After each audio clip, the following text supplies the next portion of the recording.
Hello everybody, how are you all? This is Abdul Sattar and you are watching English with Sattar. Today also our topic is very important.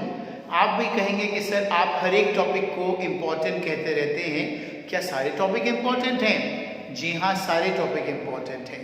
If you really want to learn English, if you really want to improve your writing skills, reading skills and comprehensive skills, so you need to cover up almost all the topics. अगर आप एक teacher हैं, अगर आप student हैं, अगर आपको कहीं पर जॉब करनी है तो ज़रूरत किसी भी तरह की हो, लेकिन आपको इंग्लिश को जो बेसिक टॉपिक्स हैं उन्हें सबको आपको क्लियर करना पड़ेगा. सब्जेक्ट वर्ब एग्रीमेंट, मुझसे कई स्टूडेंट ने कहा भी था कि आप सर इस पर वीडियो बनाइएगा, तो ये फर्स्ट वीडियो है. इसमें कुछ कॉन्सेप्ट जो बेसिक कॉन्सेप्ट हैं मैं उन्हें क्लियर करने की कोशिश करूंगा.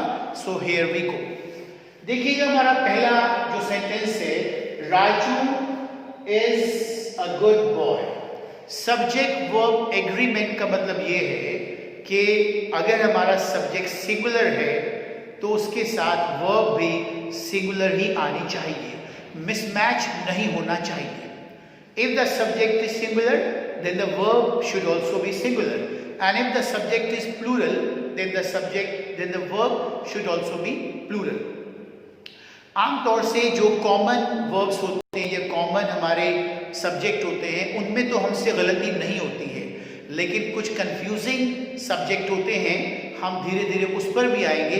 But I have just started from the very beginning, तो just look at these sentences first. Raju a good boy. अब राजू के साथ क्या है? Raju is basically a singular subject. किसी एक की बात हो रही है, वहां बिल्कुल क्लियरली इंडिकेटेड है कि Raju is a name of a single person और अ सिंगल बॉय, राइट? तो राजू के साथ जाहिर सी बात है इनमें से जो वर्ब मैच हो रहा है वो है is. Raju is a good boy, तो इसमें आर नहीं आएगा, वो प्लूरल सब्जेक्ट के साथ आता है, सिंगुलर सब्जेक्ट के साथ हमेशा इज आता है. दूसरा देखिएगा, यू माय फ्रेंड. इसमें we have a choice are और इज. तो यू एक प्लूरल सब्जेक्ट है, वो आमतौर से एक के लिए भी इस्तेमाल होता है एज ए सब्जेक्ट और एक से ज्यादा के लिए भी इस्तेमाल होता है, लेकिन हम इसमें हमेशा एक प्लूरल वर्ब का इस्तेमाल करते हैं, that is are. You are my friend. Third sentence देखिएगा, we Indians. We is Indian या we are Indians.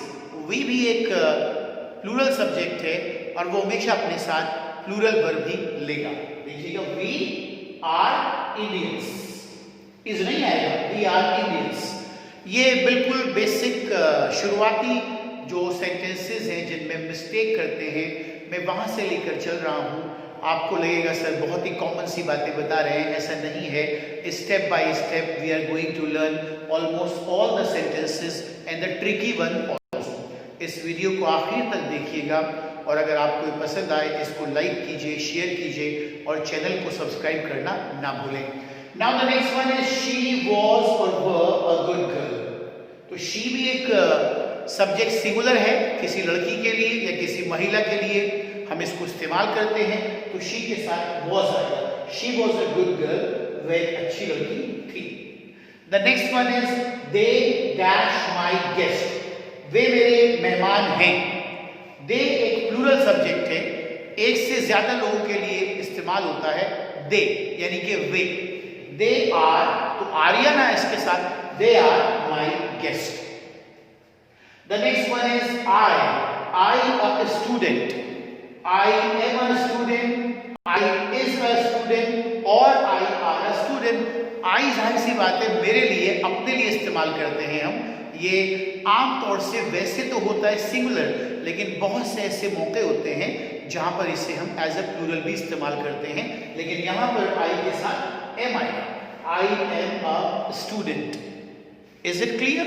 Now the next is the frog. ये तरह अलग तरह के सेंटेंसेस हैं. यहां तो इज, एम, आर, वॉज, वर की बात चल रही थी. अब जरा हम किसी और तरह के सेंटेंसेस पे गौर करते हैं. देखिए, the frog jump into the pond. The frog jumps into the pond, ये प्रेजेंट इंडेफिनिट का सेंटेंस है और फ्रॉग है singular.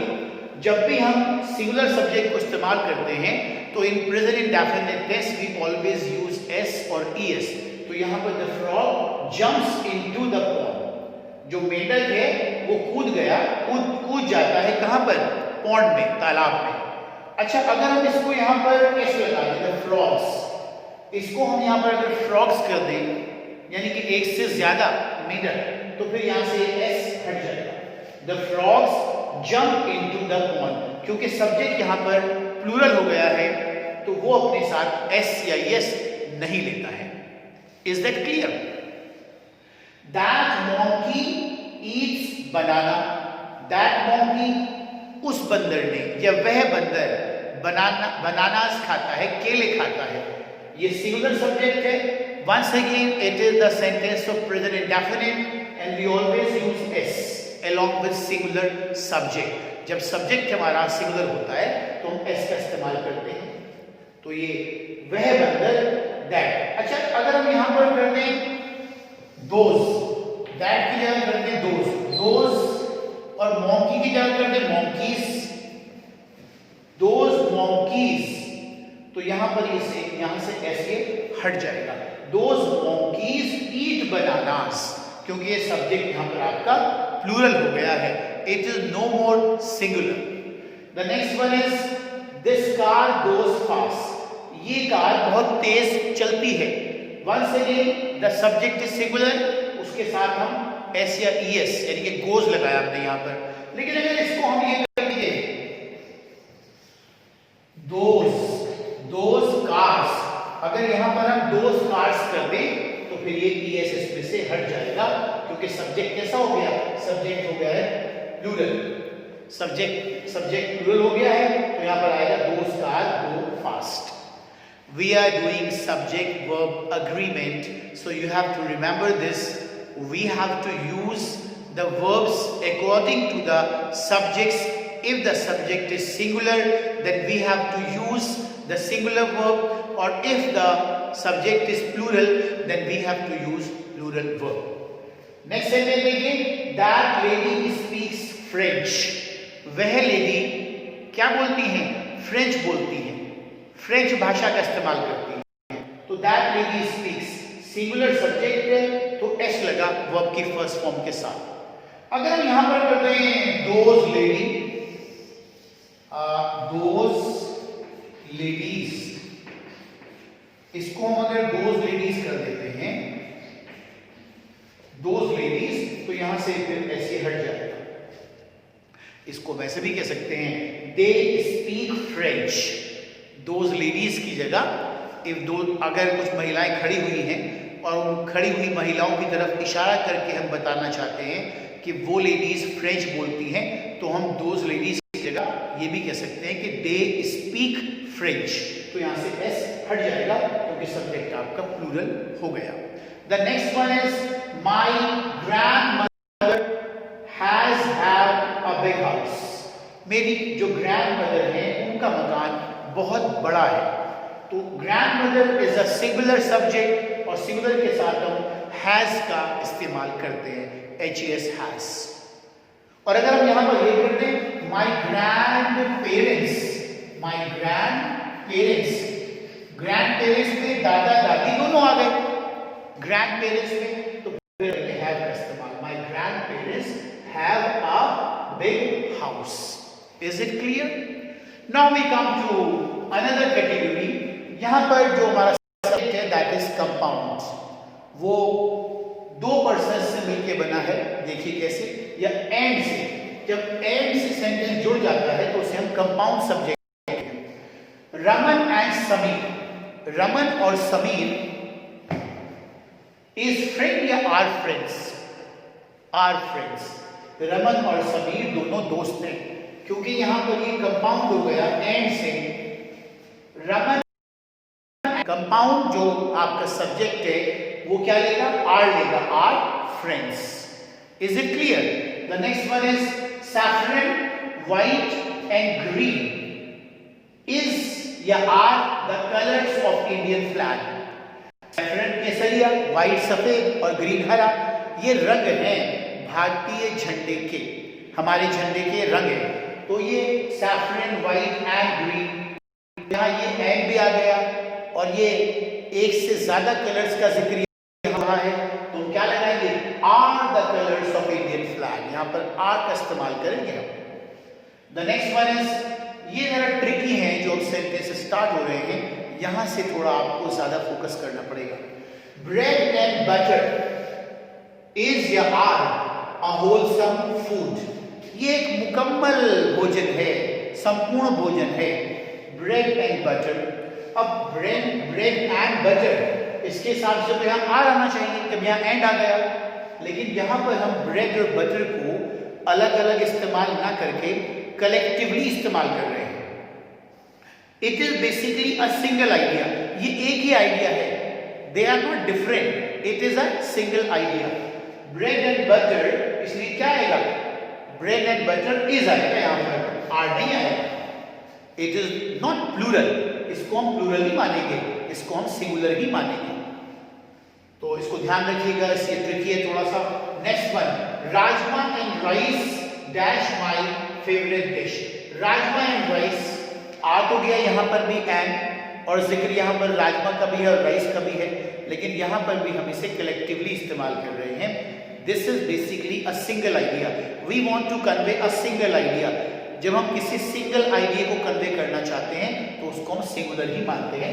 Rajma and rice is my favourite dish, यहाँ पर भी इज आएगा, आर नहीं आएगा। कभी आप एंड को देखकर और राजमा और राइस को देखकर आर लगा दें। नेक्स्ट वन है his bag and baggage, bag and baggage कहते हैं बिस्तर बोरिया, बिस्तर बोरिया, उसमें और सामान जो होता है बिस्तर के साथ, पिलोज भी होते हैं, शीट्स, बेडशीट भी होती हैं, क्विल्ट भी होती है, तो that is as a whole it is called bag and baggage, बिस्तर बोरिया।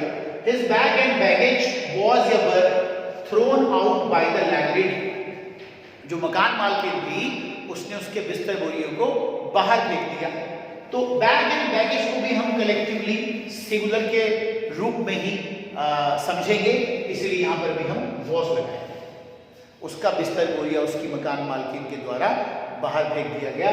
Bag and baggage is also considered as a singular subject. Now the last one is bullock and cart, bullock and cart, cart गाड़ी होती है और bullock आपको मालूम ही है किसे कहते हैं, बुलक, बैलगाड़ी। तो बुलक जो है और कार्ट जो है दोनों अलग अलग, लेकिन जब जुड़ जाते हैं उसे हम बुग्गी भी कहते हैं, तो बैलगाड़ी भी कहते हैं, राइट। तो ये कलेक्टिवली होने के बाद ये सिंगुलर की तरह ही इस्तेमाल होता है इसका वर्ब। तो बुलक एंड कार्ट, बुलक और कार्ट वॉज ही आएगा यहाँ पे, a major means of transport once, कभी ये यात्रा करने का एक मुख्य साधन हुआ करते थे बैलगाड़ी, ठीक है। तो ये बाकी शुरू में आपको इसमें इजी लगे होंगे, लेकिन बाद में ये ट्रिकी हैं थोड़े से। हम किसी और वीडियो में कुछ और जो ट्रिकी आपके सब्जेक्ट वर्ब एग्रीमेंट है उनका जिक्र कर देंगे, ठीक है। तो till then goodbye, bye bye.